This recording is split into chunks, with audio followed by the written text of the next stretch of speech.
Hello नमस्कार साथियों, स्वागत है आप सबका एक बार फिर से। 5-6 दिन हो गए क्योंकि सिलेबस अपन ने काफ़ी जल्दी ख़त्म कर दिया था।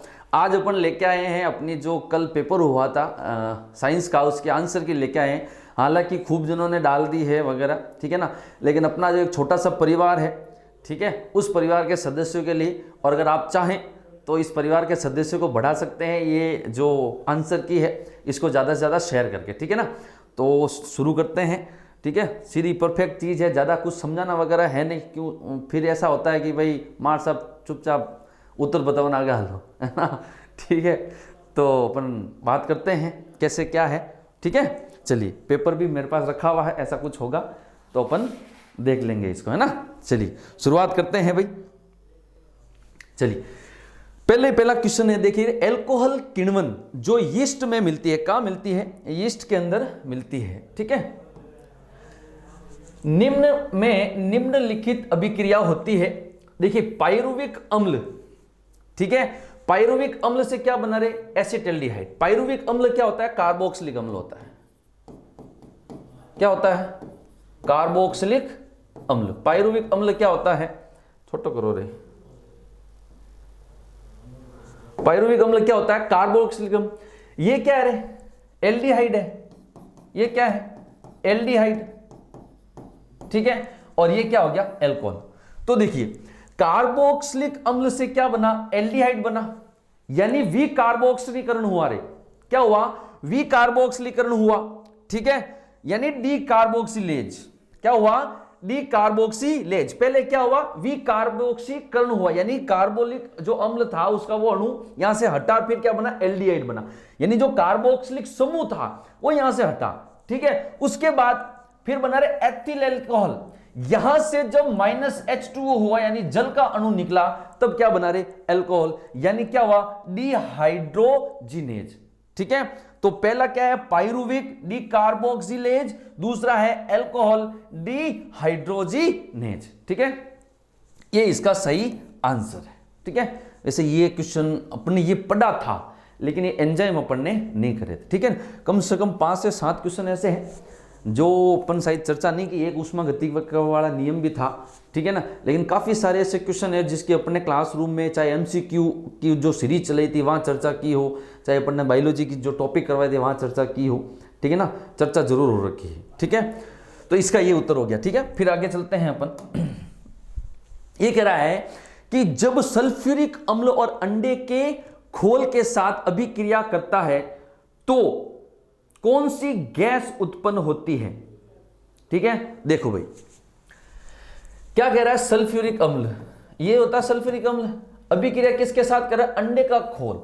अंडे का खोल क्या होता है? CaCO3। अभी अगर सीधा दे देता कैल्शियम कार्बोनेट तो सब लोग आराम से पहचान जाते, और ये अभिक्रिया सब जगह सबने पढ़ी हुई है 10वीं की किताब में वगैरह, ठीक है ना, और सबको पता है कि इसके अंदर गैस कौन सी निकलती है? CO2। लेकिन बात कहां अट गई? अंडे के खोल के साथ अभिक्रिया, ठीक है, यानी अंडे के खोल के साथ। अब अगर ये पता होता कि अंडे का खोल होता क्या है तो इसका सीधा सिंपल सा उत्तर कौन सा? CO2, ठीक है। लेकिन यही कच्चा खा गए, है ना, तो इसका कौन सा है? कार्बन डाइऑक्साइड, ठीक है, ध्यान रखना। फिर चलिए नेक्स्ट।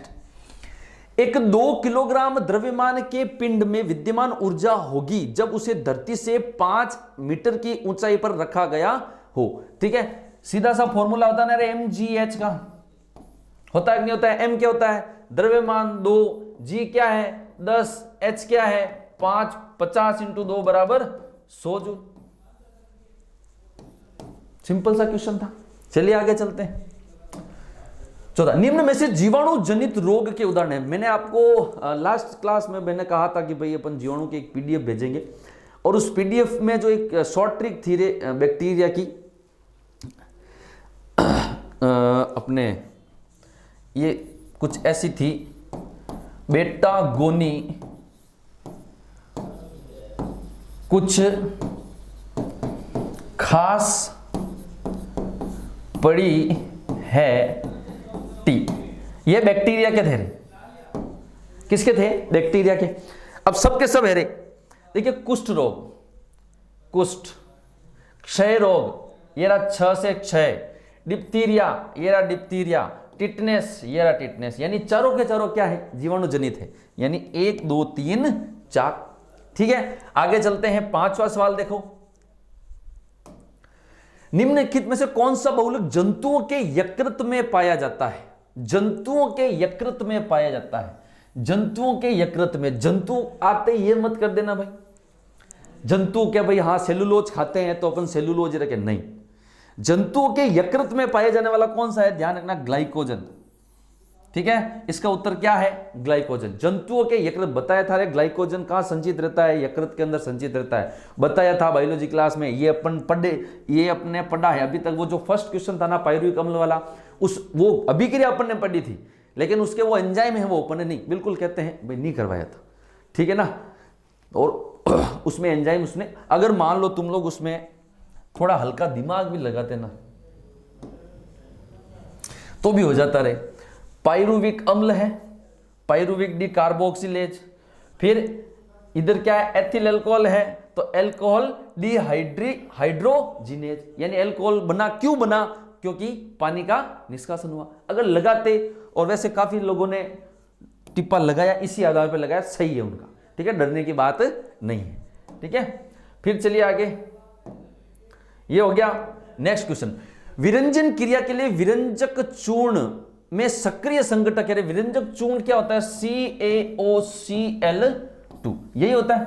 अब इसमें स्पष्ट रूप से ये कहीं दिया हुआ नहीं है, इस ऑप्शन को सत्य मान सकते हैं भाई, CaOCl2, ठीक है, इस ऑप्शन को सत्य मान सकते हैं। वैसे मेन होता तो कौन सा है, CaOCl2, आपके ऑप्शन नंबर ए, ठीक है। अगला सवाल देखो, निम्न में से कौन असंपर्क बल नहीं है, यानी जिसके अंदर असंपर्क बल, असंपर्क यानी जहां संपर्क नहीं है। अब ये क्या कह रहा है कि असंपर्क बल नहीं है, यानी ऐसा बल ढूंढना है जिसमें संपर्क हो, ठीक है। चुंबकीय बल, स्थिर विद्युत बल, गुरुत्वाकर्षण बल, घर्षण बल। अब एक बात बता, इसमें बिना संपर्क के कुछ संभव है क्या, बिना संपर्क हो सकता है क्या घर्षण? घर्षण कब होगा, जब संपर्क ही होगा, तो बिना संपर्क हो सकता है क्या, नहीं। तो ये क्या है, असंपर्क बल नहीं है, यानी ये क्या है, संपर्क बल है। इसका उत्तर ये हो गया। फिर देखो, ये भी बताया था, संपर्क असंपर्क घर्षण बल बताया था, एमसीक्यू सीरीज के अंदर मैंने चर्चा की थी, ठीक है। फिर देखिए, श्वेताणु जिसमें बताया हुआ सवाल है, बिल्कुल बताया हुआ क्वेश्चन है, उत्तर कौन सा है, एक केंद्र का अणु, मोनोसाइट, बिल्कुल बताया हुआ है। अपन ने बात करी थी जो WBC की, तो ये कहा था कि WBC ही एक ऐसा कणिका अणु है जिसके अंदर क्या होता है, केंद्रक, और उसमें भी सबसे बड़ा केंद्र किसमें होता है, मोनोसाइट के अंदर, क्योंकि ये भक्षक कणिका है। क्या है, भक्षक कणिका, ठीक है। फिर देखिए, जब दाब बढ़ाया जाता है तो बर्फ का गलनांक, ये तो सबको पता ही था भाई, क्या है, सिंपल सा क्वेश्चन है। जब दाब बढ़ाते हैं तो बर्फ का गलनांक क्या होता है, घटता है। क्या होता है, घटता है, ठीक है। निम्नलिखित में से कौन सा प्राकृतिक बहुलक नहीं है, ठीक है, प्राकृतिक बहुलक नहीं है, प्राकृतिक बहुलक नहीं है। अब कौन सा, यानी देखो, cellulose, starch, rayon, RNA. Rayon सबको पता है कैसा बहुलक है, कृत्रिम बहुलक है। कैसा बहुलक है, कृत्रिम बहुलक है, ठीक है। सिंपल सा क्वेश्चन था, सिंपल भी था पेपर, हार्ड भी था। लोग काफी सारे ऐसे कह रहे सिंपल था, सिंपल नहीं था, मैं कह रहा हूं सिंपल नहीं था, ठीक है। पेपर मिक्सअप का था, और आराम से जिसने किया, ज्यादा जल्दबाजी नहीं करी और ज्यादा क्वेश्चन अटेंड नहीं करे अपने साइंस के पेपर में, वो जीत में है, ठीक है ना। ज्यादा डरने की जरूरत नहीं, कट ऑफ नॉर्मली रहेगी, ज्यादा ऊपर नहीं जाएगी, ये ध्यान रखना।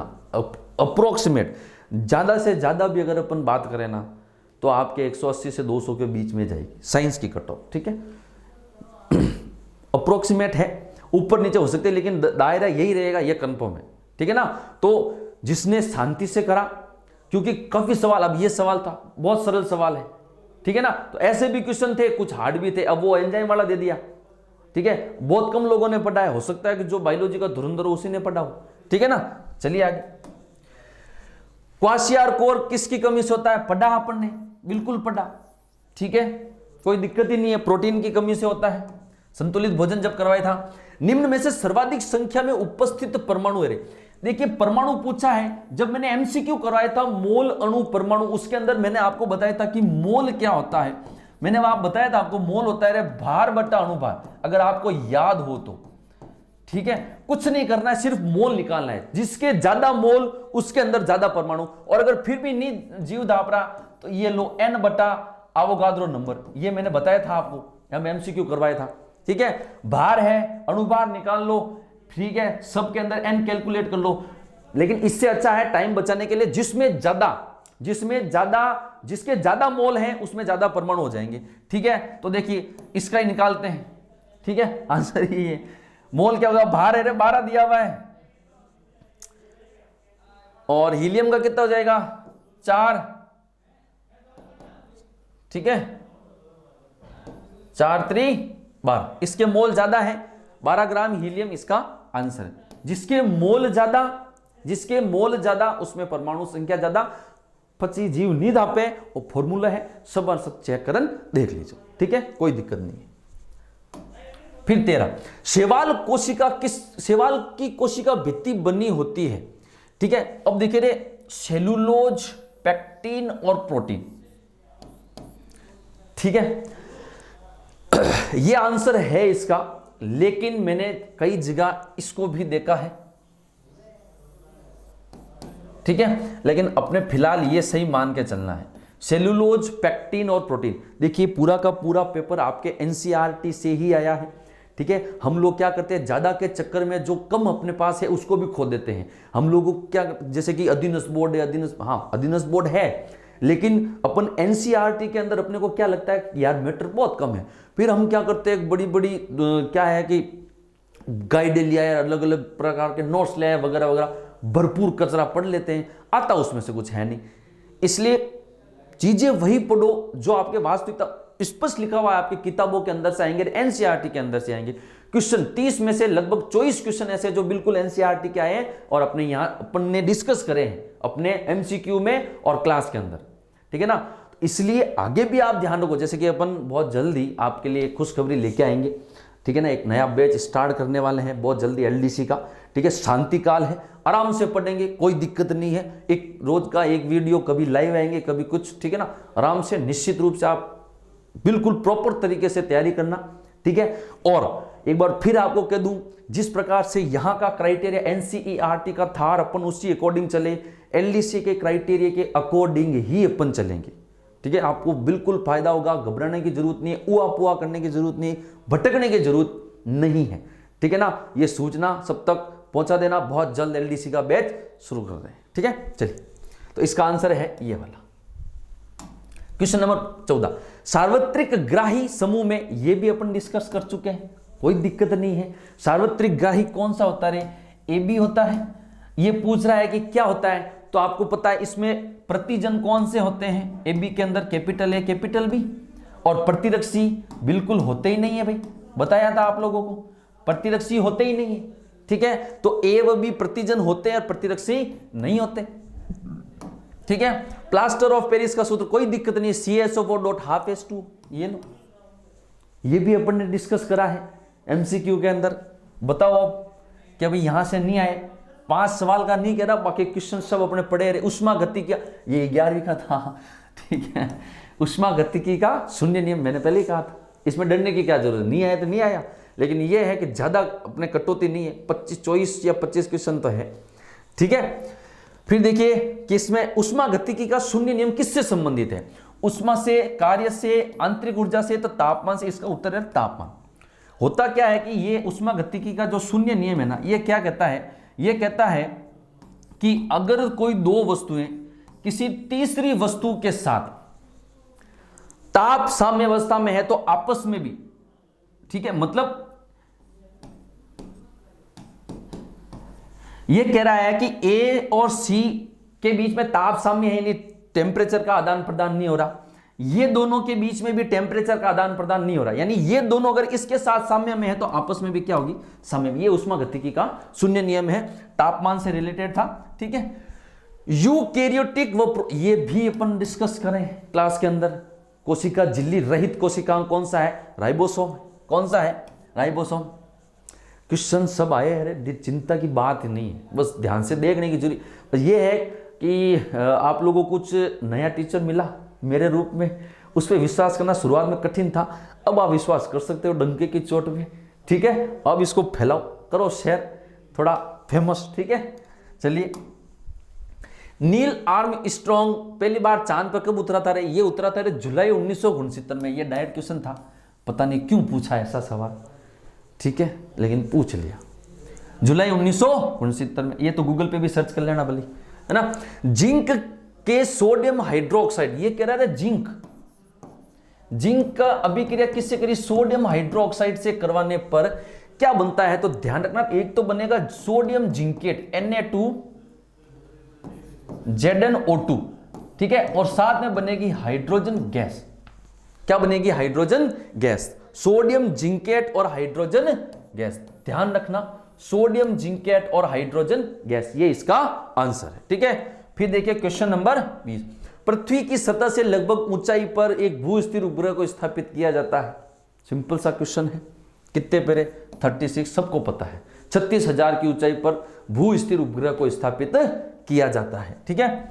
21वां देखिए, एक कार वृत्ताकार गति करी जिसका कोणीय वेग ओमेगा दे रखा है अपने को, कोणीय वेग 2 पाई रेडियन बटा सेकेंड, तो उसका आवर्तकाल ओमेगा क्या होता है भाई?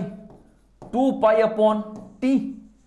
ओमेगा क्या होता है? 2 पाई अपॉन टी, ठीक है।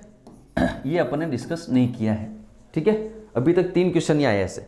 ओमेगा होता है 2 पाई अपॉन टी। अब आवर्तकाल पूछ रहा है, टी को उधर ले जाओ, तो टी बराबर 2 pi upon omega. 2 pi upon omega कितना है भाई? 2 पाई ही दे रखा है। कितना आ गया रे? 1 सेकेंड। कितना आ गया? 1 सेकेंड। कितना आ गया? 1 सेकेंड आ गया। कितना आ गया? 1 सेकेंड, ठीक है। किसान मिट्टी पर अम्लता के प्रभाव को क्या मिलाकर उदासीन करते हैं? देखिए, मिट्टी में जिप्सम भी मिलाया जाता है, बेकिंग सोडा भी मिलाते हैं कोई कोई, ठीक है, लेकिन इसका जो प्रॉपर आंसर है, ठीक है, बताने वाले को बताने दो, बेकिंग सोडा, कास्टिक सोडा या जिप्सम। उत्तर है बुझा हुआ चूना। ध्यान रखियो, CaOH का होल ट्वाइस। किसान जो है वो लगभग, भाई किसान को सरलता से यही तो मिल सकता है ना, जिप्सम हम किसान कटे हो तो फिर, है ना, बेकिंग सोडा कहां से खरीदता फिरेगा वो? चूना लाया, पानी डाला, फेंक दिया, ये बन गया CaOH का होल ट्वाइस। समझ में आएगा चीज? उत्तर क्या है? ओ है 2300। देखो भाई, जब दो, सबसे सिंपल क्वेश्चन पूरे पेपर का यही था, ठीक है ना। जब दो समान 6 ओम के, अपने को पता है समांतर क्रम है, समांतर क्रम में फॉर्मूला लगता है ये वाला, दोनों ही कितने कितने रहे? 6 के हैं, 1/6 है, 1/6 कितना आ गया? 6, 1 + 1 बराबर 2/6, ये है 1/8। करो उल्टा, उल्टा करोगे तो R बराबर कितना आ जाएगा रे? 3 ओम, ठीक है। फिर देखिए, बोर के परमाणु मॉडल में निम्नलिखित में से कौन सा H/2R का पूर्ण गुणज है? क्लास है आपके लिए नवमीं है, नवमीं की किताब के अंदर जो 3रा चैप्टर है शायद, उसके अंदर स्पष्ट दे रखा है कि जो उन्हीं कक्षाओं का, ये कहता है कि उन्हीं कक्षाओं का अस्तित्व संबंध है। क्या कहता है? उन्हीं कक्षाओं का अस्तित्व संबंध, अस्तित्व विद्यमान है, उन्हीं कक्षाओं का अस्तित्व विद्यमान है जिनका कोणीय संवेग, जिनका कोणीय संवेग, क्या कहता है? जिनका कोणीय संवेग जो है वो H/2 पाई का पूर्ण गुणज है। क्या है? H/2 पाई का पूर्ण गुणज है, ठीक है। तो क्या नाम आया? कोणीय संवेग नाम आया ना, इसका उत्तर है, कोई दिक्कत की बात नहीं है, ठीक है। ये अपन ने डिस्कस नहीं किया। क्वेश्चन नंबर 4, अभी भी 26 बचे हैं, मतलब पीछे 26 हैं। आत्र, ये अपन ने बिल्कुल अपन ने चर्चा कर रही है, कोई गुंजाइश की बात नहीं है। आत्र श्लेष्मा उपकला की कौन सी कोशिकाएं हैं जो श्लेष्मा का स्राव करती है? बताया था गोबलेट कोशिकाएं, की कोशिका ही रे गोबलेट कोशिका, बिल्कुल बताया था, ठीक है। फिर देखिए, एक विद्युत फ्यूज निम्न में से किस सिद्धांत पर कार्य करता है? बिल्कुल सिंपल सा सवाल है, कोई दिक्कत की बात नहीं, भली बताओ भली मत बताओ, ठीक है। ये सवाल तो भली बताओ भली मत बताओ, सबको पता है किस पे विद्युत फ्यूज धारा के तापीय प्रभाव पर डिपेंड करता है, कोई दिक्कत ही नहीं है इसमें। तो विद्युत फ्यूज किस पे करता है भाई? ज्यादा विद्युत फ्यूज बाहर लगाते हैं घर के बाहर, अधिक करंट आ गई तो फ्यूज क्या होगा? गड़ के टूट जाएगा, टूटते ही क्या सर्किट बंद हो जाएगा। तो भाई कभी कभी होता है टीवी उड़ गई, फ्रिज उड़ गया, तो उसमें क्या होता है? जो धारा की मात्रा अधिक हो जाती है ना, तब वो जल जाते हैं उपकरण, विद्युत उपकरण, इसलिए फ्यूज लगाते हैं। तो फ्यूज क्या करेगा, जैसी धारा की मात्रा अधिक आएगी उसका तार गलेगा, गर्म होके गल जाएगा, अगला सर्किट टूट जाएगा तो जो अपने विद्युत उपकरण है घर के अंदर वो क्या हो जाएंगे, बच जाएंगे। ठीक है, चलिए 27वां देखो रे, मतलब 4 क्वेश्चन अभी अपन ने जो है वो डिस्कस नहीं किए हैं। ठीक है, सिर्फ 4। निम्नलिखित में से कौन एल्काइंस की एक सजातीय श्रृंखला है? एल्काइंस अपन ने बात करी थी, कार्बन का मैंने एक छोटा सा टॉपिक उठाया था, आपके लिए वीडियो बनाया था। अपन ने बात करी थी एल्केन की CnH2n+2, फिर CnH2n एल्कीन और CnH2n-2। एल्काइन का पूछ रहा है, फॉर्मूला लगा दो। कार्बन अगर 6 है तो हाइड्रोजन कितने होने चाहिए रे? 12 मुंह 2 गया 10, नहीं। कार्बन अगर 2 है, कार्बन यहां 2 रखो तो 2 दूनी 4, 4 में जैसे 2 गए 2, तो C2H2 होना चाहिए, यह भी नहीं है।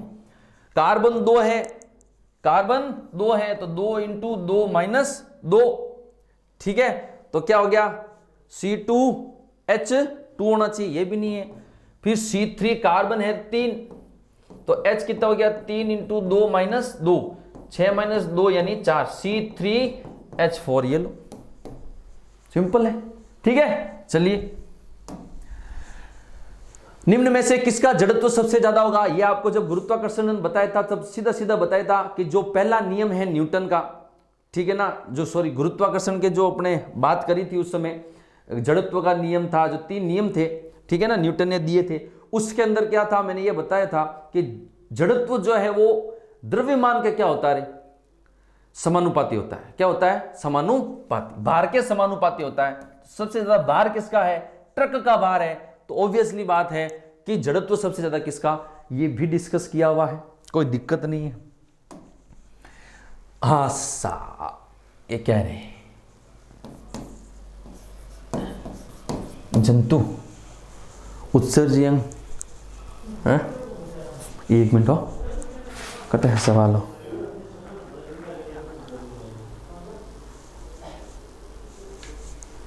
देखो हाँ यही है, प्लेनेरिया जंतु और उत्सर्जन। प्लेनेरिया का उत्सर्जन क्या होता है? ज्वाला कोशिकाएं, बताया था। केंचुए का क्या होता है रे? केंचुए का होता है वृक्कक। कॉकरोच का होता है मेलपीगी नलिका, और प्रोन का होता है श्रृंगिक। ये अपने नहीं दिया था, ठीक है। बाकी इसका भी अपन ने बताया था, कॉकरोच में कौन सी नलिका होती है? मेलपीगी नलिका। अब थोड़े जिक्र मैंने जो को ऑप्शन है वो आपस में मैच कर देख लीजिए। प्लेनेरिया का ज्वाला, केंचुए का वृक्कक, कॉकरोच का मेलपीगी और प्रॉन का श्रृंगी ग्रंथियां या ग्रीन ग्रंथि।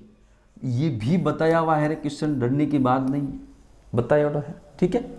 फिर अंतिम सवाल देखिए रे, वृक्क नलिका के अंतिम भाग में जल का पुनरावशोषण किस हार्मोन के, अगर जल का पुनरावशोषण नहीं होता है तो बार बार पेशाब आती है, उदक में रोग हो जाता है, ठीक है, डायबिटीज इंसिपिड्स रोग हो जाता है। हार्मोन का नाम है रे एडीएच, जिसको अपन वेसोप्रिन भी कहते हैं, वो भी बताया रहा है। मतलब डिस्कशन किए हुए टोटल कितने सवाल थे रे? 26 क्वेश्चन थे, जो अपन ने कम से कम 20 से 22 दिन में कवर किए थे। 22 दिन में 30 में से 26 सवाल अपने पढ़े हुए आए।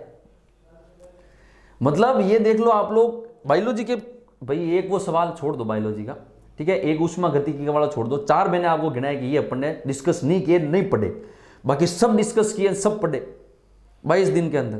तो सोच लो, अब विश्वास कर सकते हो नए आदमी के ऊपर, ठीक है। तो बहुत जल्द मिलने वाले हैं हम लोग, ठीक है ना, एक नए कोर्स के साथ। और इसमें दिक्कत की बात नहीं है, एकदम सटीक और विश्लेषित आंसर की है, आप अच्छे से इस पर विश्वास कर सकते हैं, भरोसा कर सकते हैं, ठीक है। और इसको ज़्यादा से ज़्यादा, अब एक चीज़ है कहना चाहूँगा, शेयर करते रहिए, ठीक है।